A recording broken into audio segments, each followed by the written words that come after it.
I am still shaken from my recent encounter with a fearsome creature known as an orc. This formidable being, with its towering stature and savage appearance, struck fear into the hearts of many who crossed its path. The first day I encountered a marauding orc is a day I will never forget. It all began as I ventured deeper into the dense forest of the Western Feylands, a land teeming with magical energies. My purpose was simple: to head west into the world and catch a boat towards civilization. Little did I know that fate had a more thrilling adventure in store for me.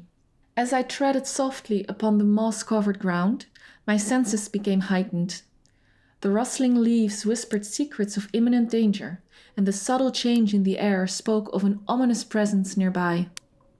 I held my breath, my heart pounding in anticipation, as the forest seemed to hold its collective breath. And then he appeared. Emerging from the dense foliage, the orcish marauder stepped forth, a menacing figure that sent shivers down my spine. He stood at an impressive 6 feet tall, his skin a sickly shade of green, mixed with patches of grey and brown.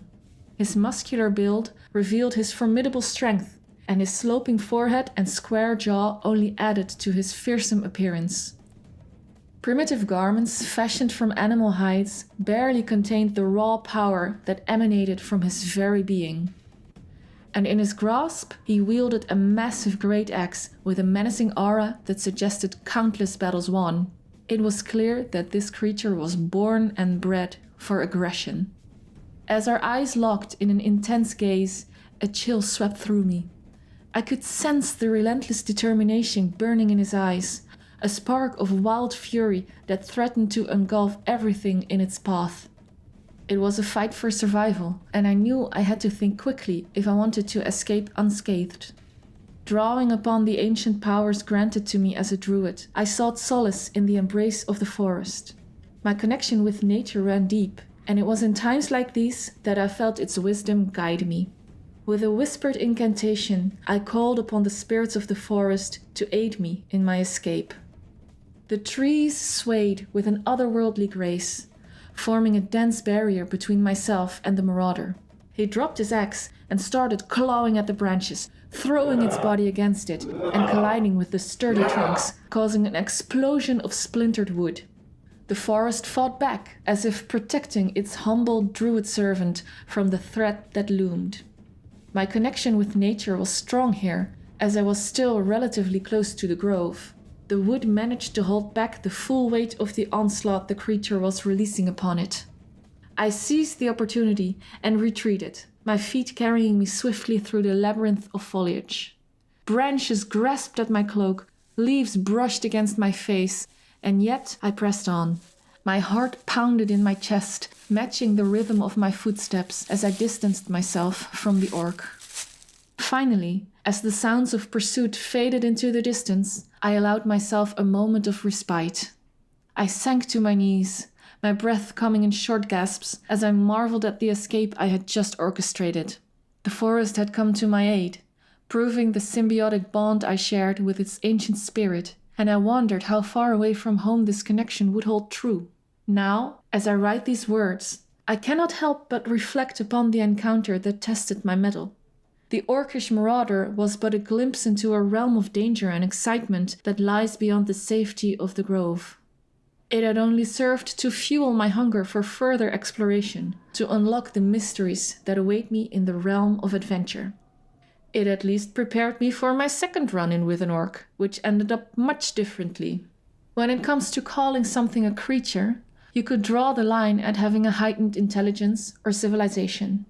However, I have met many so-called beasts that had more civility and more intelligence than the average orc. It was the second time I met an orc that I truly understood their nature. It was the very next night, when I had sought some respite from a day traveling, but fate had other plans in store for me. After a long day of traversing the untamed wilderness of the Feylands, trying to get some distance from my first run-in with an orc, my weary feet led me to a small clearing nestled amidst towering trees. Feeling the need to rest and replenish my energy, I conjured a crackling campfire with a wave of my hand. its warm glow offering both comfort and protection in the heart of the darkness. As I sat there, savoring the meal I had prepared, a sense of tranquility settled upon me. The night air carried whispers of ancient secrets, and the gentle crackling of the fire seemed to lull me into a peaceful state of mind. Suddenly, without warning, a thunderous crash shattered the silence, and before I could react, a hulking figure burst through the underbrush. It was an orc, much like the one I had encountered before, with his sickly green skin and muscular build. His eyes burned with an unquenchable rage, fixed upon me with a ferocity that sent a chill down my spine. The element of surprise was on his side, and I found myself momentarily paralyzed, my mind racing to devise a plan. As the orc closed in, his massive great axe raised high, I summoned every ounce of my druidic power and took a deep breath, grounding myself in the earth's energy. With a swift motion, I called forth the spirits of the forest, entwining them with my very essence. My body surged with vitality as I transformed into a wolf, my form shifting with the primal energy coursing through my veins. The orc hesitated, his grip on the great axe tightened as he faced the unexpected challenge of an agile predator. Seizing the opportunity, I lunged forward with incredible speed, my fangs bared and claws extended. The orc swung his great axe in a wide arc, but I evaded his strike with nimble agility. With each calculated movement, I aimed for his vulnerable spots, tearing into his flesh and testing the limits of his endurance. The battle went on briefly as a battle of steel, wielded with power against speed and grace. The orc's aggression was relentless, but in my wild shape, I had heightened senses and instinctual grace. I danced around his powerful blows, weaving through the chaos with a blend of strategy and dexterity, as one would expect from a creature like the wolf. In a moment of opportunity, I managed to sink my teeth into the elbow of the orc, disarming it and sending his great axe flying into the darkness. With a triumphant howl, I pounced upon him, my jaws closing around his throat, my wild shape taking over. The orc thrashed and roared, sinking its nails into my sides, but my grip remained firm, fueled by a determination to protect myself and the fragile harmony of the natural world. The beast inside me took over, and as the life ebbed from his body, I released my hold and watched as the orc collapsed to the forest floor. The clearing was once again bathed in stillness, broken only by the crackling of the dwindling fire. I transformed back into my human form, my body weary, but my spirit alight with victory. Gazing upon the fallen orc, I couldn't help but contemplate the complexities of existence. In this brutal encounter, I had fought only for my own survival. My sides were scratched and needed mending, and I was exhausted from the fight. I checked the body of the orc, but it had nothing on it but the rags on its body and the weapon it was carrying. The orc itself is around 6 feet tall. Its skin is often a green, grayish or brownish color, with a muscular build, sloping forehead, jutting jaw and prominent teeth. The ones that don't live in the Badlands tribes are more towards the savage side. They wear clothes made from animal hides and wield a massive great axe or javelin, probably stolen from a guard or caravan. I buried it a little way off the campfire, took the axe with me so I could perhaps trade it for passage on a ship and quickly move on from that place.